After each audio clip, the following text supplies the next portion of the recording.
Saludos compañeros internautas, con ustedes RVA. Ya saben que esa es porque soy ateo y he querido reaccionar a esta entrevista que le hicieron a un ex periodista del Faro, que es de los pocos que se atreve a dar la cara o por lo menos conceder entrevistas, ya que los otros son unos cobardes miserables que no quieren que nadie los cuestione con el veneno que expulsan, lamentablemente. Para ser periodista dan pena. Me llama la atención y a mí me tiene bien apasionado este tema porque me hace pensar en cosas que me indican exactamente qué es lo que hay detrás. Es una de las preguntas que tengo desde hace ratos y que veo es decir, lo estoy viendo con mis propios ojos, que yo siempre pensé que si un presidente llegaba y hacía las cosas bien, de forma vamos a decir, utilizando bien el dinero, haciendo cambios positivos, pues resulta que no es así. Es decir, a mí me sorprende cómo los gobiernos de anteriores, que fueron un desastre en corrupción, en manejo, en administración, en todo lo que, puros valores negativos, nunca nadie dijo nada y ahora esta campaña mediática, esta campaña gigantesca donde el centro de noticias es el Faro y observar que ni siquiera leen lo que el mismo Faro publica me llama la atención. Grandes cadenas, hablando idioteces. Y yo por lo menos quisiera un día poder conversar, porque tengo una gran cantidad de material que necesitaría que me lo explicasen, pero es bien difícil. Supongo que la técnica es hablar y no ser cuestionado. Es decir, es la técnica tipo Donald Trump que dice X cosa y solo espera aplausos de la gente que le cree. Algo así. Pero bueno, vamos a reaccionar a esta entrevista porque me llamó mucho la atención. Bueno, esta semana es un tanto particular para el país, para los ciudadanos dentro y fuera de las fronteras patrias. El próximo jueves se cumplen los primeros 4 años, 4 años de gobierno del presidente Bukele. Son prácticamente momentos en los que el mandatario tiene que ir por un mandato imperativo constitucional a la Asamblea Legislativa para poder brindar un discurso sobre el estado de la nación ante los diputados. Sí, tiene que ser ante los diputados porque tiene que rendir un informe. 4 años ya. Entonces hay mucha expectativa en referencia a lo que vaya a ocurrir, sin duda alguna, y vamos a esta semana con una serie de invitados, por supuesto, a explorar. Los voy poniendo en contexto respecto a lo que consideramos podría ocupar la gran mayoría del discurso del mandatario. Un poquito. A 4 años el presidente Bukele pues, da un 91% de aceptación. Prácticamente todas las encuestas, si las revisamos del año, cualquiera que tomemos, LPG Datos, la UCA, la Gaviria, otras. Bueno, dicho sea de paso, en estos momentos hay opositores que los medios internacionales los toman como gente a la que hay que preguntarle cosas, a la que hay que preguntarle que analicen la realidad, que simplemente mienten de una manera diciendo hoy las encuestas no favorecen, si perdemos las elecciones va a ser por fraude, cuando todas las encuestas reflejan una amplia mayoría para el presidente. Y es bien gracioso como la evidencia es tan clara y estos medios internacionales le prestan voz a gente que es una mentirosa, pero de lo peor. La Gallup plantean altos niveles de aceptación y popularidad del presidente a 4 años. Un hito histórico porque nadie con el desgaste natural que implica ha podido lograr llegar de los mandatarios de los últimos 30 años, digamos, ha podido llegar con esos niveles. De hecho, es tan extraño que en vez de disminuir, porque el presidente Bukele empezó con un 70% de aprobación y ya ahora ha subido hasta el 91%. Es una cosa bien que no suele suceder. Muchos analistas creen que la popularidad del presidente está cimentada, está basada precisamente en los logros en resolver un problema, el de los más sentidos de la población, que es el tema de la inseguridad, particularmente violencia homicida desprendida de las pandillas. Pero es que no solo es eso, a mí me molesta un poco que solo se hable de la seguridad, que es uno de los mayores logros sin duda alguna, porque era un problema complejo, difícil de resolver y no se vislumbraba que eso fuese a resolverse a corto plazo. pero también han mejorado la infraestructura, carreteras, las unidades de salud, escuelas las está remodelando, se están remodelando, el suministro de agua, ya no han habido protestas por falta de agua. En fin, han mejorado una gran cantidad de cosas que yo no sé por qué no las mencionan. Porque solo dicen, solo la seguridad. No, no es eso. La cantidad de cosas que ha hecho este gobierno, yo digo, por eso me extraña que no haya digamos, un análisis objetivo, y yo esperaría que los países que ayudan a El Salvador estén, más bien yo esperaba que estuvieran contentos porque se estaba haciendo un buen uso del dinero, pero veo que no. Lo que me hace sospechar que el dinero ese que donan probablemente tiene otro uso, pero no sé, no tengo evidencia para eso, pero se me hace muy extraño. Pero son un montón de cosas las que se han mejorado, el manejo de la pandemia, en fin. Enumerar cada uno de los aspectos que hacen que el presidente tenga los niveles de aceptación que tiene es bien amplio, no solo es la seguridad. Hoy vamos a platicar, cada que puede, pues acepta la invitación a venir al programa a conversar para analizar específicamente un tema que, pues, ya lo sabemos, ustedes también ya lo saben. Por ejemplo, las pensiones es uno que considero importante, el haber aumentado la pensión, haberla hecho más justa, vamos a decirlo en esos términos. Bueno. Ha tratado particularmente con su trabajo periodístico en El Salvador. Roberto Valencia con nosotros esta mañana. Roberto, bienvenido. La más cordial de las bienvenidas y te agradezco que estés con nosotros esta mañana para poder abordar los temas. Gracias, Josué. Segunda vez creo que estoy en... me gustaría entrevistar a este tipo algún día.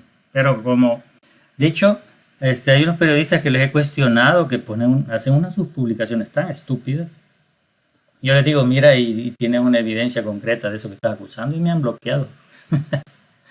Los periodistas. A mí me dan risa porque ni siquiera son insultos y después salen en cámara diciendo, ay, es que cuando pongo algo me insultan. Y por lo menos a mí me han bloqueado simplemente por hacerles un cuestionamiento o preguntarles algo.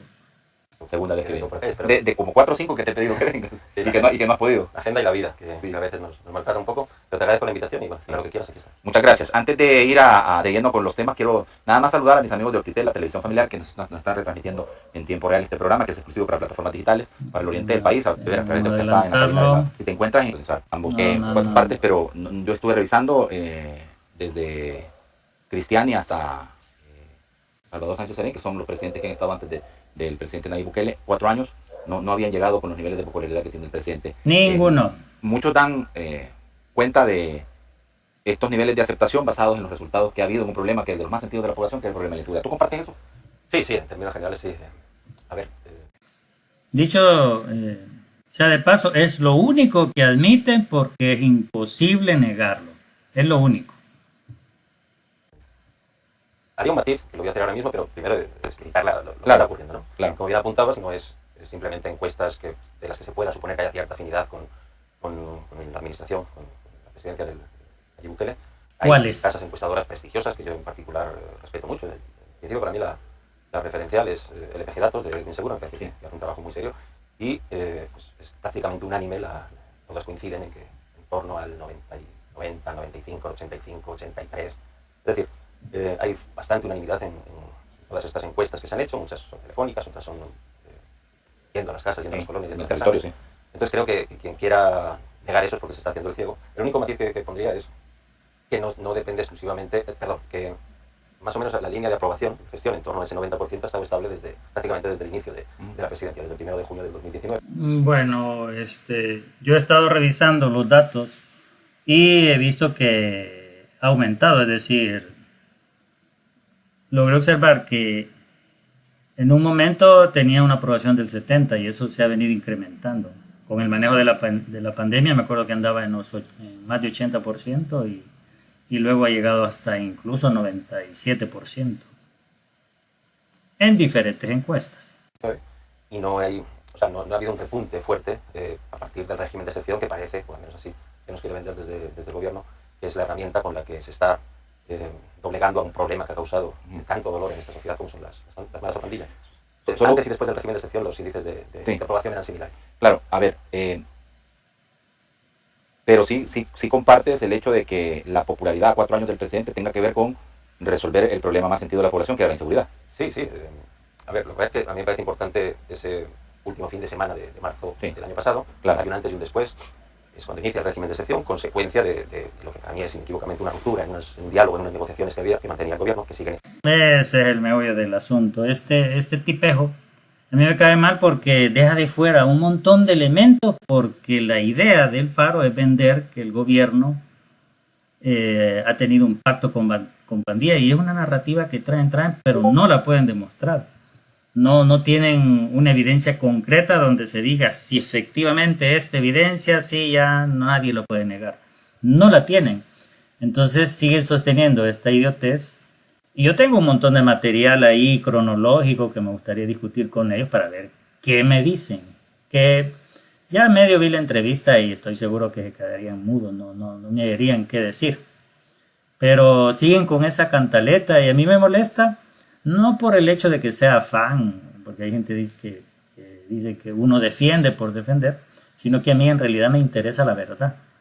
Entonces todos los reportajes del Faro que yo he leído, y que me da risa que el titular no concuerda con el cuerpo de la nota, no sé por qué hacen eso, sería una de las primeras preguntas, por qué le ponen al encabezado una cosa y cuando uno va a leer la noticia ya a detalle es otra.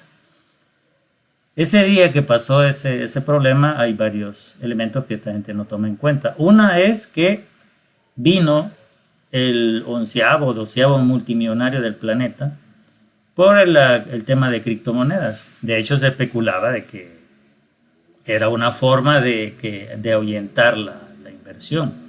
Entre muchas otras cosas que se pueden mencionar al respecto, estos tipos no las mencionan. Simplemente sostienen lo del pacto. Desde que Nayib estaba en la alcaldía de San Salvador, han venido diciendo que Nayib ha sostenido un pacto con pandillas, pero no lo pueden demostrar y eso es lo que molesta. No aceptan que no tienen pruebas. Negando, igual que todos los gobiernos que han participado en diálogos, en negociaciones con las pandillas. Porque los gobiernos anteriores sí se ha demostrado que efectivamente tenían un pacto y la evidencia está clarísima, innegable. Y además, aunque como dice los gobiernos lo nieguen o los que estuvieron gobernando en ese momento lo nieguen, la población la cree. La población no está diciendo o no dice, no, miren, no es cierto, porque como la evidencia está clara, se han hecho encuestas preguntando sobre eso y la población está clarísima que sí hubo pacto de parte de los gobiernos anteriores. Pero cuando ya se trata de medir eso con Nayib, la gente dice que no. ¿Por qué? Porque no hay pruebas. No hay pruebas, imbécil. Ese es el problema. Ustedes sostienen eso, pero no tienen la evidencia. Ese es el asunto. Pues niegan, porque, como repito la misma idea, son unos grupos criminales que han causado tanto dolor a esta sociedad, tanto luto, pues que al menos entre la clase política actual y la de hace unos años, y desde que empezó a diseminarse este problema, inicios de los 90, llevamos ya más de 30 años, pues no ha habido gobierno que se atreva a plantear directamente el diálogo como una solución para este tipo de problemas. Eso lo han planteado ustedes, por cierto. Una necedad de decir que el mejor camino es negociar. Es una de las cosas que yo me pregunto. Vamos a ver. Esta gente plantea que la mejor solución es hablar con gente que ha matado, extorsionado, violado, desaparecido. Bueno, ha hecho muchos delitos y simplemente perdón y cuenta nueva y darle la oportunidad y la gente no quiere. Entonces molesta que esta gente quiera imponer su idea de solucionar el problema a los que no queremos eso. Yo por lo menos yo no quiero una solución de ese tipo. Yo lo que quiero es que se aplique la ley. Algo que en otras sociedades sí se ha hecho con otro tipo de grupos criminales. Las FARC en Colombia, el proceso de desmovilización del masivo, en todos estos procesos siempre hay disidencias. Pues sí, pero no importa si se ha hecho en otras partes. El punto es, ¿quiere eso la gente? Sí o no. Y si no lo quiere, ¿qué vas a hacer? ¿Se lo vas a imponer? Ese tipo de cosas son las que yo quisiera hablar con esta gente. O sea, ¿qué hacemos? ¿Le imponemos a la gente? Bueno, aunque usted no quiera pacto, aquí se va a hacer y punto. Hay grupos que no se, digamos, que van por libre o que no aceptan lo que su comandante general, en el caso de las FARC, negocian y siguen en la vía armada, pero el grueso del problema se desactivó por la vía de el diálogo y la negociación. Fueron famosas las negociaciones que se desarrollaron en La Habana. Esta sociedad todavía, en esta sociedad, en El Salvador, no hemos tenido, y seguramente la razón es la que señalo, que es tanto el dolor, ya no solo el número de muertos, las pandillas son un fenómeno criminal muy particular que incide en el diario. O sea, que bien lo entiendes, es un fenómeno muy particular. Es decir, es bien difícil replicar otras soluciones de otros lugares. Incidía, ya no sabemos hablar en presente o en pasado, en el diario vivir. Incidía, diría yo, tal vez por lo que tú puedes palpar cuando platicas con la gente. Pues, pero eso es un fenómeno criminal muy particular que no se da con otros fenómenos criminales y que es una incidencia brutal en el diario vivir de las comunidades en las que están instaladas. Que en el caso de El Salvador, eran, me atrevo a decir yo, más de la mitad de la población y más de la mitad del territorio nacional. O sea, en la Madreselva, en Santa Elena, pues no convivían directamente con el problema de las pandillas, pero un montón de municipios y cantones, porque el fenómeno no era exclusivamente urbano.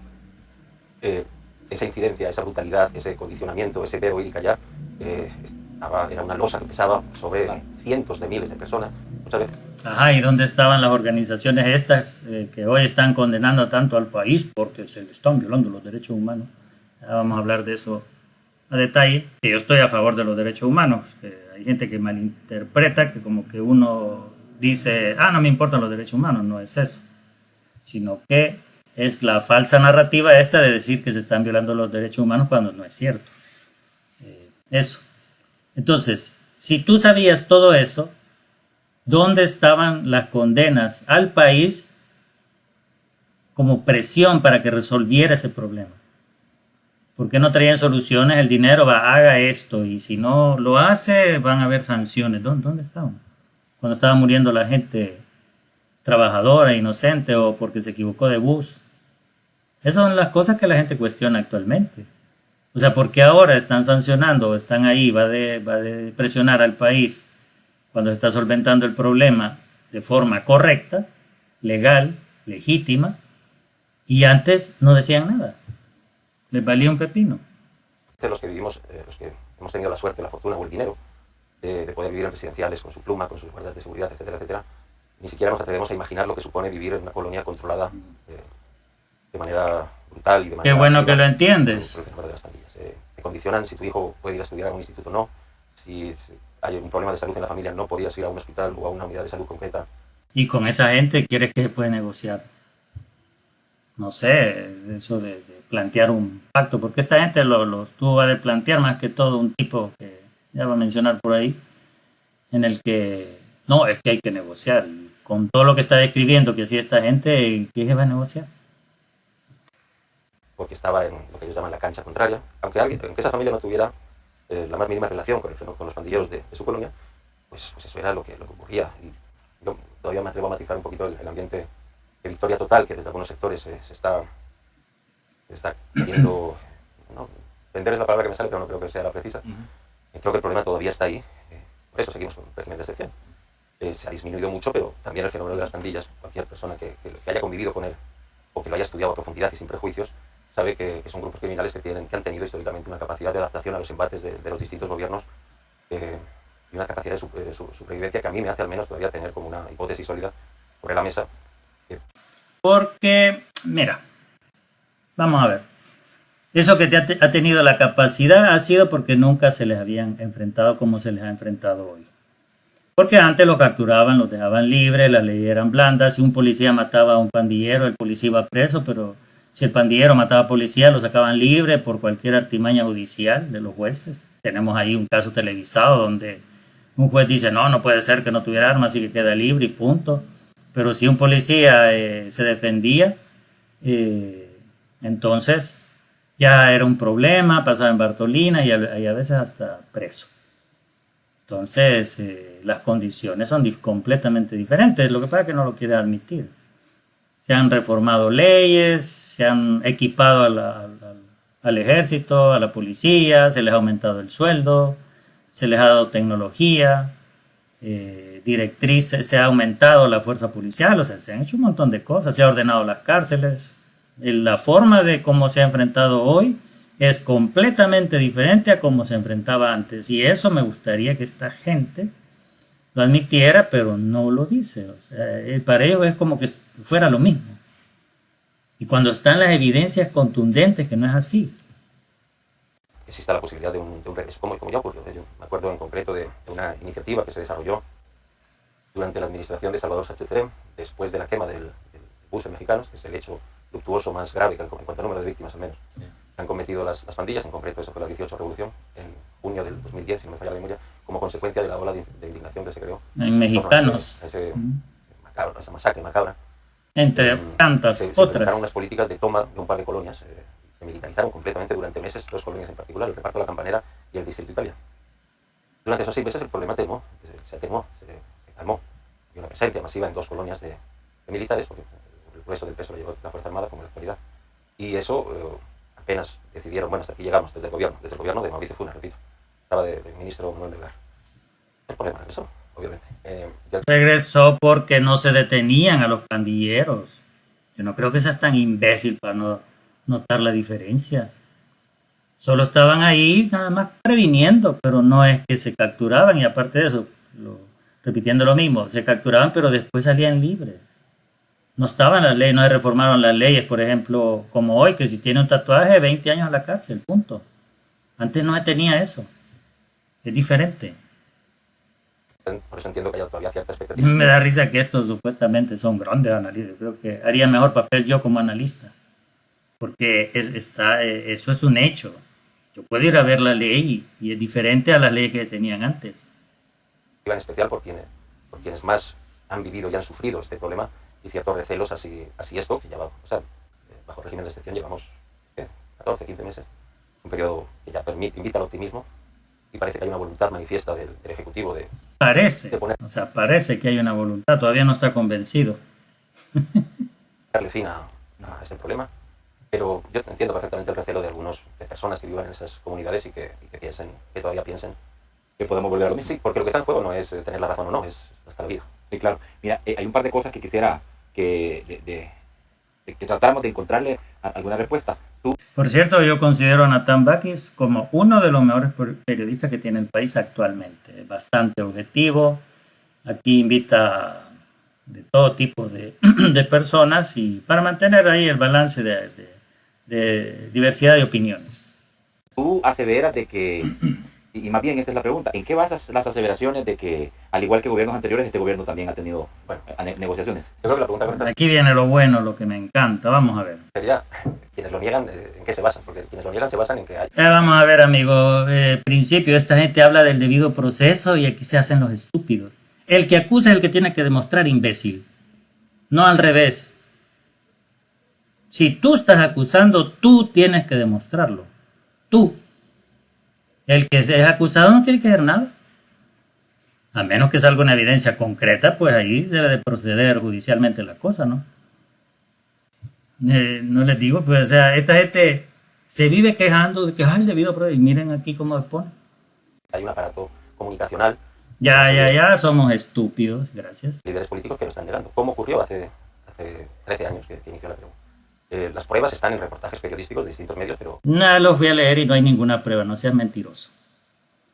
Por eso a mí me encantaría hablar con él, abrir el reportaje y leerlo con él para ver si es cierto que hay pruebas. Pero en esto en particular, como entonces también el Faro ha llevado el estandarte, hay distintas publicaciones en las que con propia documentación del gobierno se constató que... Eso no es cierto. Además, yo me acuerdo este Jorge Ramos que entrevistó al que dirige el Faro, ¿cómo se llama este imbécil? Carlos Dada. Y le preguntan, ¿en qué tienes evidencia del pacto que hizo el gobierno con las pandillas? Y le dice, no tenemos los detalles del pacto, pero sí sabemos que hubo una negociación. Pero entonces, es decir, ellos saben que hubo una negociación, pero no saben los detalles de esa negociación, es decir, qué privilegios le brindaron, como si se demostró que lo tenían con gobiernos anteriores. Habían pandilleros que tenían televisores y visitas y bueno, y un montón de cosas ahí. Que cuando entró Nayib, pero si fue, creo que al mes fue que hizo que las pandillas perdieran aquello de los grupos, a poner orden en la cárcel. Todo eso yo lo tengo bien, así cronológicamente, por si algún día me toca hablar con estos tipos para que me den explicaciones al respecto. Había que estaban entrando personeros y pandilleros en centros penales, eso es documentación del gobierno. Yo invito a que tenga dudas a que vuelva, a que relea. Pero hay una en particular. Ya lo fui a leer, me gustaría leerlo contigo. Ahí, los dos juntos. Es que creo que después de esa publicación siga negando, después de haberla leído, siga negando que ha habido un diálogo, una negociación. Ahora entramos, si quieres, en qué tipo de diálogo y de negociación, porque es completamente diferente al que ocurrió en la llamada. Aquí hay una contradicción y eso me llama la atención. Él dice que entonces es otro tipo de negociación. Mentira, el Faro dice que a cambio de prostitutas, de privilegios carcelarios, de no sé, de equipos como televisiones, fiestas y no sé qué más, es que el gobierno pactó. Eso lo han dicho. Y ahora tú dices que no, que es otro tipo de negociación. Bueno, ¿en qué quedamos? Se dan cuenta que como esta gente miente, se contradice. Yo por lo menos, yo así lo veo. Mientras a mí no me demuestren, porque a mí me interesa la verdad, y lo digo en serio, hay una moto.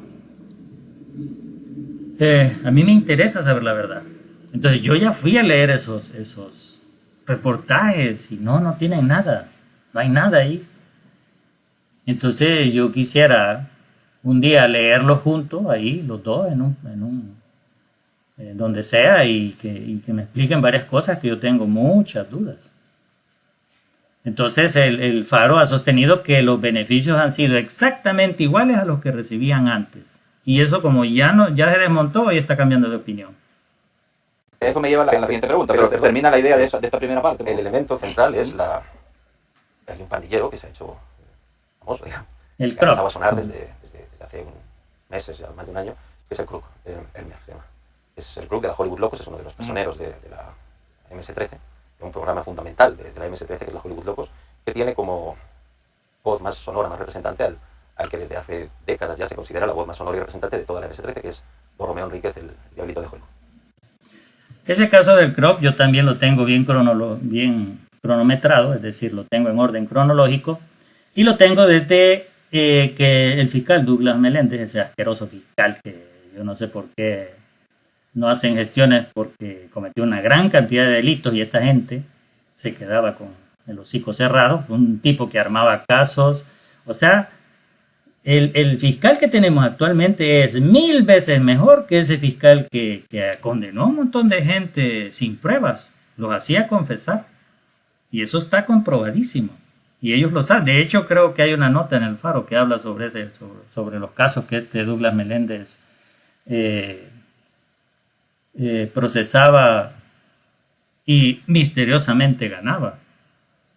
Incluso Tania Pastor tiene un caso bien ejemplarizante donde han condenado a una persona completamente inocente y no he visto que nadie diga nada. Entonces, ese caso del Krop se conoció desde que hubo un movimiento dentro de las cárceles y a ese Krop, que es un dirigente de pandilla muy importante, ha tenido una serie de privilegios, pero de que estaba ese fiscal. El mismo Faro ha publicado que hubieron jueces que le habían brindado a ese pandillero 10 años, le habían quitado 10 años de pena y que estaban buscando una segunda reducción. E inclusive, curiosamente aquí lo tengo como ejemplarizante, habían estado intentando liberar pandilleros y aquí Nayib Bukele vino y denunció eso. Los jueces de la Constitución de lo que decía la comunidad internacional, y aquí dice, empezó el presidente cuando se empezaron a conocer esos movimientos a denunciar que habían jueces corruptos que estaban tratando de liberar pandilleros. Además tenemos un caso bien ejemplarizante donde un pandillero, y eso está en video y todo, así en noticias, en periódicos, que como les repito yo lo tengo, por si algún día estos tipos se animan a tener una charla conmigo, que lo dudo porque lo que hacen es bloquearme. Vamos a ver. Un pandillero decide, no sé si con un abogado público, privado, eso no importa. La cosa es que manda una apelación a la Corte Suprema. De forma express le conceden esa apelación y sale libre. Y lo primerito que fue a hacer fue a matar a una familia. Y luego lo volvieron a agarrar. O sea, ese tipo de cosas esta gente las ignora. Es decir, para ellos la corrupción es de Nayib. No puede ser de jueces, no puede ser de un fiscal, no puede ser de... No, tiene que ser Nayib y los personeros de él. Entonces se nota que hay un sesgo, un deseo de quererlo dañar, sea como sea, y por eso es que me caen mal. Porque son antiprofesionales. Son hechos que todos nosotros conocemos, pero que la comunidad internacional no lo dice. Ese caso, por ejemplo, de pandillero, que ¿cómo puede ser que un sistema judicial que es extremadamente lento le responde a ese pandillero rapidito, sale libre y lo primero que fue a hacer fue a matar gente? Fue a matar a una familia. 4 personas creo que mató. A machetazos. Entonces, son de las cosas que esta gente no dice porque como tal parece que los jueces todos son correctos, honestos, decentes y no hay que cambiarlos ni tocarlos. Y por cierto que cuando Nayib denunció eso, estos tipejos del Faro empezaron a decir que no respetaba la independencia judicial, que no sé qué, o sea, que los jueces son intocables. No importa lo que hagan, hay que respetar. Entonces ese tipo de posturas son las que llaman la atención y son las que uno dice qué hay detrás, qué cerebros son los que tienen estos tipejos, estos idiotas. ¿Qué le están pagando? ¿Qué? Pero profesionales no son, eso sí está claro. Yo los he entrevistado los dos en... bueno, el Krug es un señor ya, tiene más de 50 años, creo, en torno a los 50 años. Sí, pero ustedes solo mencionan, aparentemente sí se escapó este 2021 bajo bajo el gobierno del presidente. Pero eso viene desde el 2014, que tenía un montón de beneficios. Y está en video donde está ese Krug con todos los beneficios en el gobierno de Sánchez Serén. Probablemente lo han liberado, no tenemos bien qué fue lo que ha pasado, qué fue lo que pasó, pero esos tipos solo se centran en el día que fue liberado. Y para ellos el corrupto tiene que ser un funcionario de Nayib, no los jueces.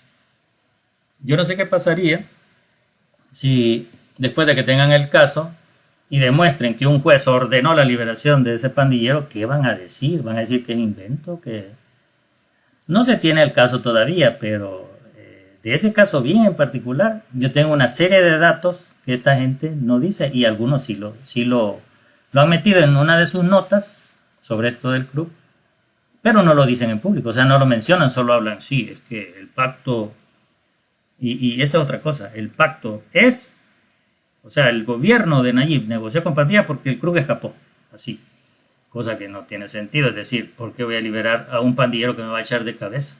Yo pienso que lo mejor es, bien dadas las circunstancias, mejor que se haga una revuelta en la cárcel y que fallezca ahí, ¿no? Es decir, ponen a la gente esta como que fuera completamente estúpida. O sea, poniéndole lógica, ¿por qué van a liberar a un pandillero que tiene información del gobierno comprometedora y que los puede echar de cabeza? ¿Por qué?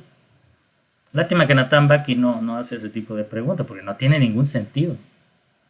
Pero sí tenemos evidencia de que ese club sí tuvo grandes privilegios en los gobiernos de Sánchez Serén. En el gobierno de Sánchez Serén. El club, hay audios en los que inequívocamente un alto funcionario de este gobierno, como es Carlos Marroquín. Inequívocamente estás mintiendo, ya voy a explicar por qué. Director de construcción del tejido social. Sí, ya sabemos quién es, hombre. Reconoce que lo llevó a la frontera y que lo sacó.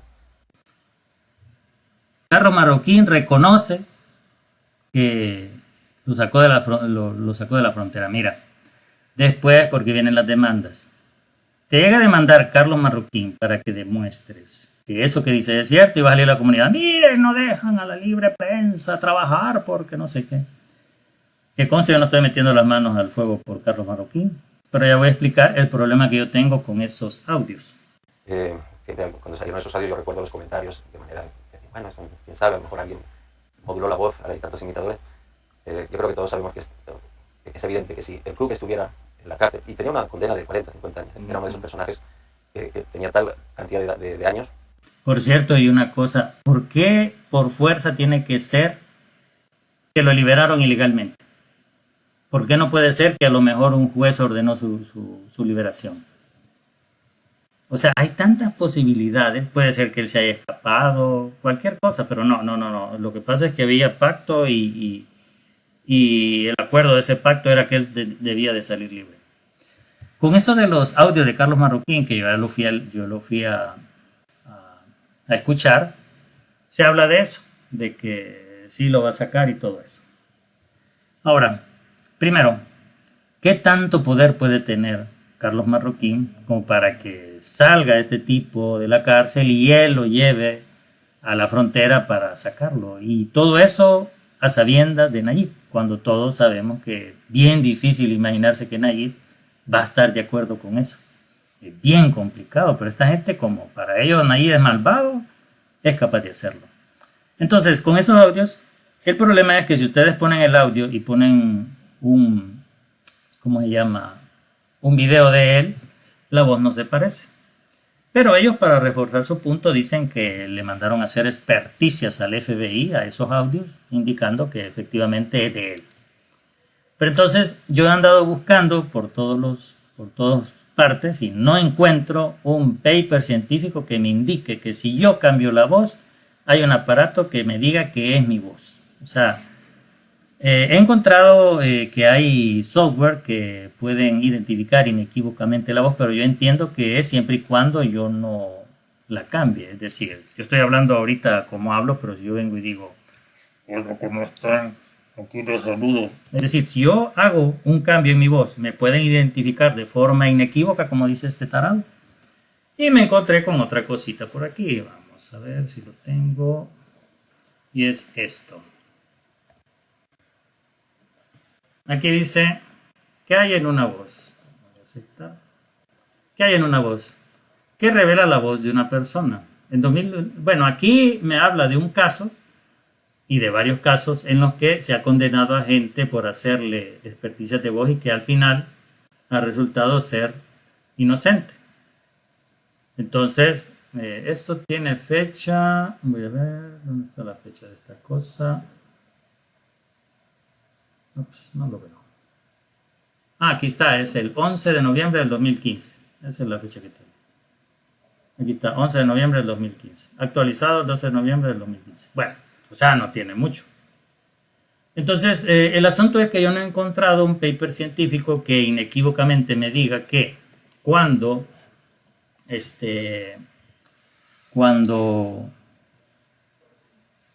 se hace una experticia de voz, es 99, como tipo ADN, 99.99% de fiabilidad. Y por otra parte, yo no sé si un periodista puede ir al FBI, pedirle que haga una experticia de voz y decirle, mira, sospechamos que la voz es de este fulano y necesito que me la compare y me diga si es cierto o si es mentira. Entonces, son de esas dudas que yo por lo menos no he podido encontrar información oficial, que la comunidad científica esté de acuerdo en el que, aunque una persona cambie su voz, o la module o como sea, o cómo es que si alguien imita la voz de otra persona, el aparato puede decir, esta voz es de aquel y este es de este. Eso es lo que a mí me causa tantas dudas y se me hace bastante débil esa prueba. Entonces, y una cosa más, que ahí hablan de un tal Batman. Nada más Batman, pero nunca se hace referencia a que Batman es Nayib. Pero ellos dicen que le han preguntado a pandilleros qué es Batman y dicen que Batman es Nayib. Pero eso, llevarlo a juicio, ¿cómo?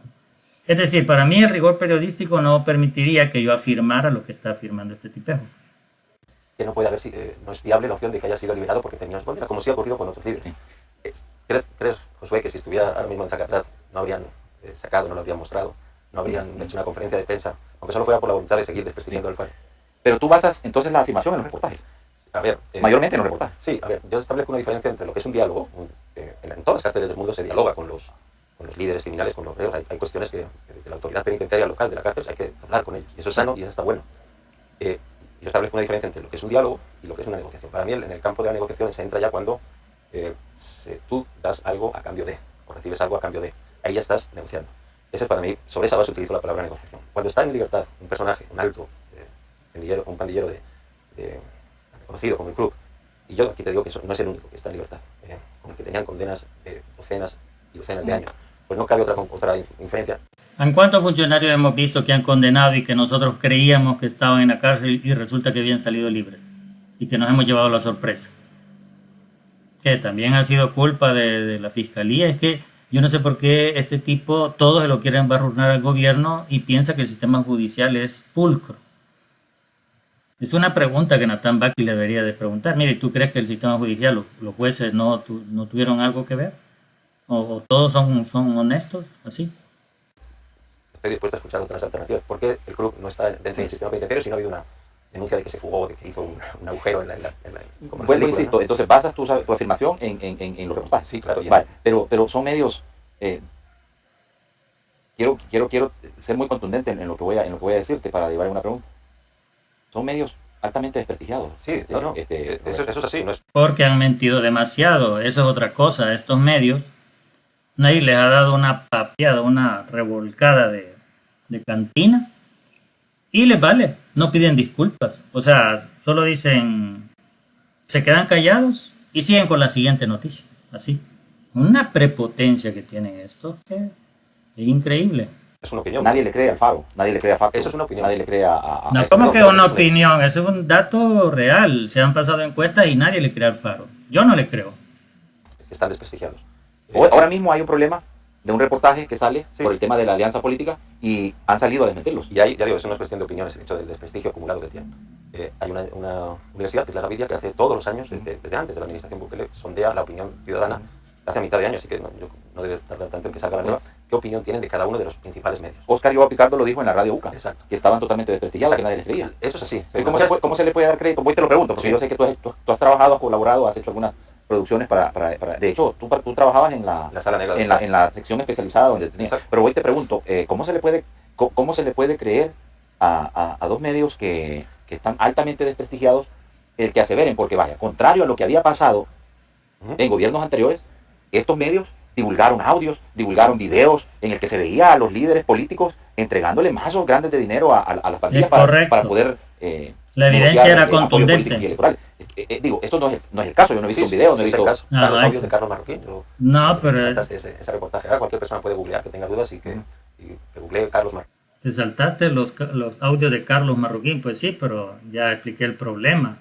¿Cómo determinar de forma inequívoca, como dijiste, idiota, que esos audios son efectivamente de Carlos Marroquín? ¿Cómo? Si ustedes dicen que el FBI le hizo una experticia, pero si yo, una simple persona, escucho el audio y después escucho la voz de Carlos Marroquín y no es la misma voz, pero ustedes dicen que sí es, que él es, o sea, que sí es la voz de él, entonces ¿cómo? ¿Cómo él le va a creer? Marroquín, el Faro, negociaciones, pandillas, y ahí va a encontrar los audios de los que de manera... Sí, ya los escuché todos. De Ancruca a la frontera. De hecho, ahí es donde sale que Bukele es conocido como Batman. Y esto no se trata de creer al Faro, no. Eso es, al menos es mi planteamiento. Claro que no hay que... Pero no hay que creer... esto no es de amor, Roberto. Claro. Pero voy al tema. Alguna pizca de prestigio debe tener un medio para poder... Pero son dos temas distintos. Uno es que yo no estoy analizando... Bueno, no ni de prestigio, no de credibilidad. Sí. A ver, yo creo que todas las personas tenemos oídos y ojos y podemos leer un reportaje y escuchar unos audios. Y luego... Ya lo hice, fui a leer la noticia y escuchar los audios. Luego agarré videos de Carlos Marroquín y la voz no es igual. Aplicar un mínimo de razonamiento y de lógica que creo que todos tenemos en mayor o menor medida. Sí, Y hay unos audios en es lo que tú no tienes. Lo que tú quieres es estar tirando mierda. los que inequívocamente sale una persona, un alto personero, diciendo y haciendo unas afirmaciones. En realidad a mí ya lo que analizo son esos audios y el contexto y la información que yo manejo. Como bien señalaba, yo llevo muchos años en esto, hay otras fuentes de información y esto casa perfectamente. Yo entrevisté, ante pruebas, no apelando al Faro. El 29 de abril del año pasado, hace poco más de un año, salió una entrevista en la BBC, un medio prestigioso, ¿no?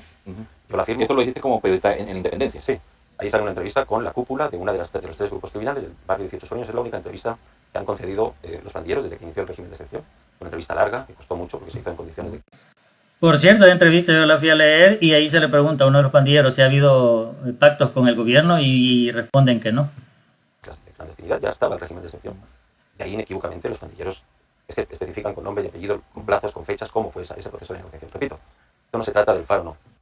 Ahí estamos mezclando cosas. Yo recuerdo que estaban hablando de los gobiernos anteriores. Quizás lo voy a ir a leer otra vez para estar seguro, no me acordaba de eso. Hay cada quien, yo entiendo que, es lógico, primero, el elemento que ya apuntábamos, que hay un dolor. Y si hay una política pública ahora mismo que está aliviando ese dolor causado por años. Una de las preguntas que quisiera hacerles a estos tipos es, con esos elementos, ellos creen que es suficiente para llevar a juicio a Nayib Bukele o a los personeros que estuvieron con ese pacto. Porque, es decir, imagínense ustedes un audio donde se habla de Batman, pero Batman. ¿Cómo vas a llevar eso a un juez y a decir, va, mire, fíjese que ese Batman es Nayib, hay que condenarlo? O sea, es que es estúpido, no se puede. No hay manera de que eso prospere en un sistema judicial serio, no se puede. Entonces, como periodista, yo siento que deberían de considerar esa parte. Por décadas, por este fenómeno criminal por los pandilleros, pues que haya un entusiasmo hacia el líder máximo que maneja el carro ese en el que ahora nos hemos metido. Y por cierto, que de ese líder máximo que curiosamente tus amiguitos o ex amigos, no sé qué serán, dicen que se declaran anti-Bukele. Imagínense ustedes un periodista que se declare anti-Bukele. Yo no sé si un periodista puede decir semejante cosa. Incluso hemos tenido fiscales que han tomado partido de una forma bastante repugnante, porque se supone que un funcionario debe de ser objetivo, no debe de mezclar su ideología, pero aquí eso le ha valido un pepino. que exista cierta predisposición a creer. Pero yo repito, la inquietud es sobre qué se sostiene que no hay negociación, porque creo que analizando... Que no hay evidencia, en eso se sostiene, estúpido. No creo que no. Es decir, todo lo que tú dices no es muy débil. No se puede afirmar que Bukele es el que tiene pacto. A lo más que podrías decir, bueno, este funcionario es cercano a Bukele y no sabemos si Bukele sabe o no sabe, algo más apegado a la realidad, pero ustedes lo afirman como que fue exactamente igual a la negociación anterior, donde habían videos, gente entregando dinero, aceptándolo. Eso no ha existido.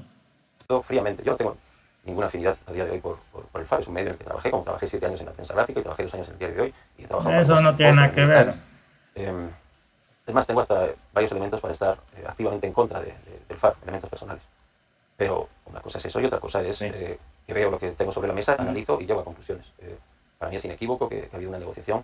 Y ahora, si quieres, entramos en qué tipo de negociación. Porque eso veamos qué tipo de negociación, porque nunca lo dice, por cierto. Pues hace 10, 11 años, el proceso que va a quedar en la historia conocido como la tregua, arranca en marzo también, en torno al 8 al 12 de marzo del 2012. ¿Te refieres a la de Mauricio Funes? La de Mauricio Funes, que también negaron. Y la sigue negando. Y la sigue negando. Perdón.